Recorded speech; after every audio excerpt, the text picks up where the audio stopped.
what to say. I mean, like, I don't know. You know me. I love the chaos picks that come in. So, I do have to jump in right here, though. They snatched the Nunu away, but what do you give up? You give up your best pick, your most successful pick. This Varus for Ilya, which has been so successful for him.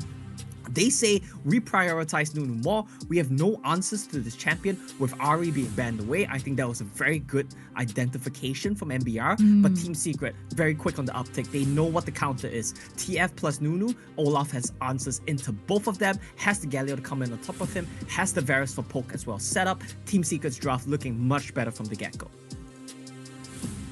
Ooh, plus Fiora. Plus Fiora coming in. And that is a very early Fiora. And I'm thinking if, you know, MBR do pick up the Nunu because they have something planned around it, or if it's just more of a reaction from Team Secret. Because they would rather have it on their side rather than Team Secret picking it up and, you know, wrecking havoc once again. But that makes me a little uneasy on the side of MBR, because if they don't play around the Nunu, it's gonna be dead weight. Honestly, I don't think this is looking like the best Nunu game. In fact, I would say it's far from it. And Team Secret, they are making this red side work for them. They're getting counter picks. They're getting a good Fiora angle. I would say it's not the best Fiora angle because you have to play into Twisted Fate, but you do have the Galio on top of you, and with this mid-jungle matchup, you should almost always get mid-jungle prio here. So I think the Team Secret have very good answers here on red side, and MBR, they're going to be very heavily reliant on the Nunu TF combo finding ganks in the early game, which I think is a bit ambitious. It really is, because outside of this mid-game CC, where's your damage coming from for this composition? You're really lacking on it, and because even the Renekton is not really packing that much damage unless you're able to consistently find flanks onto the backside. But then if you're giving up all that pressure just to set up for picks, then the later the game goes, yeah, this Nunu will become a super tank, but at what cost? Then you really have to just hope that our Lear on this Kai'Sa will be able to really 1v9 for the damage side the later the game goes. Oh, that is going to be a tall order for the Dragon Lane, but we'll see if they are up for it as we head into Game 2, MBR Esports versus Team Secret. Casters, over to you guys. It's game number 2 between MBR Esports and Team Secret. And TJ, grab the camera, get ready. We just found the abominable snowman. Let's see if he truly exists in this game or if his presence is going to be unfelt for MBR Esports. He's not on camera yet. I don't know if he's real. MBR first pick the Nunu, and you could see Team Secret kind of having a little giggle about it, but I think it was the right call for MBR because without it, they didn't have enough tank last game. It's been a little bit awkward for them. You know, they don't quite seem to... Well, I mean, this heavy priority, I mean, I kind of have to cut that. Onion King might just fall here. The flash from Lazar takes him down. It's first in the blood for Secret. And this is, okay, so this is the problem for NBR coming into this game. Team Secret have a ton of damage in every lane. Azur showing up this in this playoff stage, he's going to be on Fiora. You have the Diana, you have the Varus. It's just damage, it's Skirmish City. They're going to win any messy team fights at basically any point this game. The only thing that MBR have going for them is they have a pick composition. That means if you see these gold cards, these bubbles, these Renekton stuns, these Nunu snowballs landing, they will get a kill onto any individual member who gets caught out by that just on-rushing storm of stuns. The downside for them is, like the desk was saying, they don't have a lot of damage. All of their damage is going to be packed in a brief mid-game spike for the Twisted Fate Radiance, and a late-game powerhouse that is going to be Arlear's Kai'Sa. And if that Kai'Sa shows up, if that Kai'Sa gets to post 20 minutes full build, granted, maybe it's enough. Any point before then, Team Secret will have more damage. So a ticking time bomb for the side of MBR Esports, really just looking to get this Kai'Sa as strong as they can. But Team Secret, though, TJ, you were mentioning earlier, they're looking for these skirmishes, these fights, and, well, I mean, the picks and bans, it kind of seemed to you that they wanted to go for some pretty early pick-offs against a pick composition like MBR. Yeah, I mean, it's a pick composition because they have so many stuns. And guess what's really good into that? Olaf and Fiora, because they both have tools to ignore CC. Well, Trevor is going to walk in a little bit aggressively. He might face off against Onion King. No Ragnarok available yet, so he has to flash away, but a gold card comes across with the wild cards. It's a return from MBR Esports. He just had to wait one level and he would have been able to get away with that, but whilst you're Gromp camp, waiting maybe. for the Ragnarok to come online, that is exactly what's going to go wrong for Team Secret in this game, for Team Secret in this tournament. If they show up during these early and mid-game phases as individual players into a pick composition, they're going to get shredded, just chained down exactly like that. And it's a different situation for Team Secret here. Hamez is no longer a huge playmaker. He's there to follow up with you with this Galio instead. And here we have it. Perhaps a collapse in the mid lane. I mean, grab the camera. This could be evidence that Elvis does in fact exist. Fortunately, won't be able to get much more done against Tatsuri. I thought you said this could be evidence that Elvis does exist. That was well, an the Nunu entirely new doesn't exist. conspiracy theory, granted. My mind was racing. Check the player camps. Alves, yes, does show up in the mid lane, and you see like what the kind of dream there is for MBR. That snowball lands into a bubble, into a gold card, or really any combinations thereof. In a team fight, that's not enough. In a team fight, you're in trouble because all of that CC locks down maybe one player, and the Olaf is on your face biting. You know, he's biting your nose off. But versus individual players, MBR are always going to find those kills, and that's what defines a pick composition. You see a couple different variations on it in Wild Rift, but it typically always revolves around this Nami and Twisted Fate duo, because if you can land the gold card, then you can land the bubble every time. So it has to be said, Team Secret seem to finally have picked up those big key ultimates, those spells, able to dodge away from the crowd control, and it's going to mean a lot, especially as teams draft and walk towards this dragon. Yeah, and it's very hard for MBR to fight in versus a team here. So if Team Secret play as a team, Oh, they start with the bubble, they start the Aqua Prison, the Captain Rainfall Aya will confirm the he kill. walked in alone! Brandon, he walked in all alone! Right as I was explaining that Team Secret should just be able to play as a team and they had more damage and would win the front-to-back team fight, he just walked up to earlier, gets CC'd 4 times in a row by the pick composition and goes down. Oh my goodness, the gate comes across as well. The riposte won't save it, and taking down the first, taking down a potential second. The Ragnarok will keep him alive and tanky for long enough. Hamez joins back in, looking to take down Radiance. If they can, it's a double kill for this Twisted Fate, but he will fall. And joining in, Chewy looking to take down Ayalur. One more attack with the flash forward over the wall, chases after they find it. And now maybe getting Tobu as well, who's caught in the back end, won't be able to get away. It's a Justice Punch for the takedown. And MBR get a little too big for their boots. That play goes very well for them, so they think, hang on, maybe we could just team fight. And that is still not true. Team Secret, it cannot be emphasized enough, win any form of team fight at this point.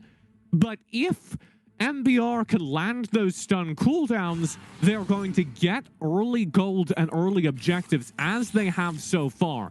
And the fact that this game is pretty much dead even at the 5-minute mark is a massive win for MBR, who just want to last until 15-20 minutes. Well, TG, they don't even have boots yet. Look at that. 2 of the players don't even have it. Tobu, I'm not even sure why he's buying boots. He doesn't have feet to put them on. Does he put it on his head? Is this a hat? Oh, Yeah, CS sure. MBR. You need him Sure. to do a shoey. Just ask Skimmy about those ones. Oh, well, I'm looking forward to asking him post-game. Team Secret gonna move in, maybe trying to contest with his Rift Tower. It's gonna go over to Elvis as expected. He's still standing strong in the face of Team Secret. He's so tanky, difficult to take down. But here we have it. Tatsuri finally joins in the fight. They've taken down Tobu. Now jump back onto Elvis. No flash, but he has to smite. Can he survive? The answer is no. Tatsuri comes out ahead. You can't team fight MBR. I am really impressed that they managed to get that Rift Herald in the middle of all that. It just came because Trevor smited weirdly early. I think he must have felt like he was under health threat, had to smite to get the HP back. But it means that Alves gets a pretty easy Rift Herald secure. That is a small victory for MBR, because they are still going to lose a ton of gold off of this. They've lost the turret off of this, so Team Secret still can shut down this game in the next couple of minutes. But MBR took away the Rift Herald, and that's a tool they won't have. Well, here we have it. The collapse coming across from MBR ESPORTS. Is a fast rotation to take down Chewy. I chuckled because I thought the tidal wave was going to be it, but the collapse from MBR so quick. Tidal wave into bubble, sets up for earlier's killer instinct, and the destiny was already called for. Radiance was already teleporting in whilst that was happening. Just a beautiful play from MBR, and they summon this Rift Herald to make use of their advantage on the map. Azaz on the back, he props the grand challenge early. Hermes has joined in as well. The gold card comes across him and looking at Tatsuri to make a play happen. Azaz looking low, but he's still alive, so it's all right. It's all good. They jump back onto Elvis, take him down. The wild card's unable to take down anyone on Team Secret, and they survive through it all.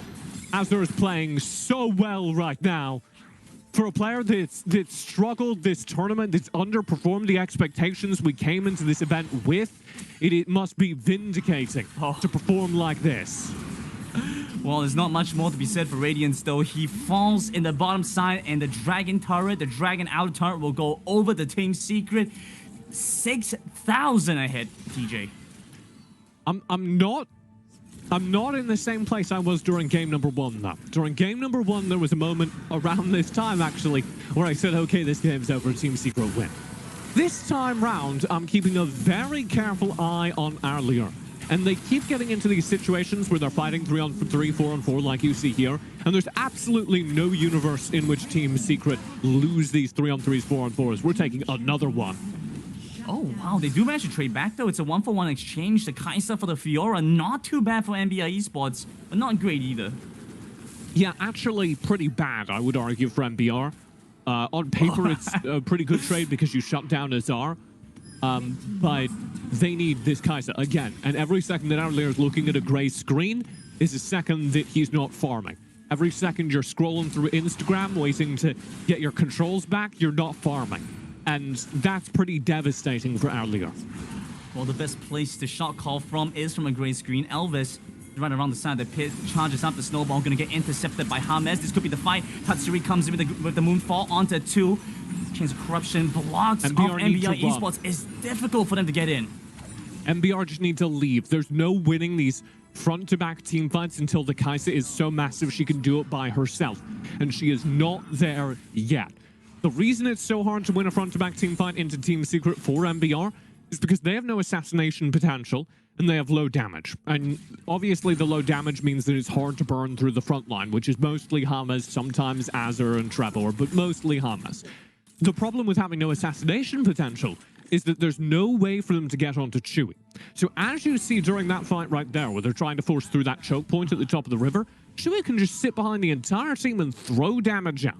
And Team Secret, a lot of assassin-based teams really benefit from the Varus for this reason, because when the Varus is chipping people low, it's much easier to get into those backlines as a Diana, as a Fiora, and convert low HP targets and start resets rolling. As a Fiora, you're looking for that grand challenge, for instance, which resets the health for your entire team.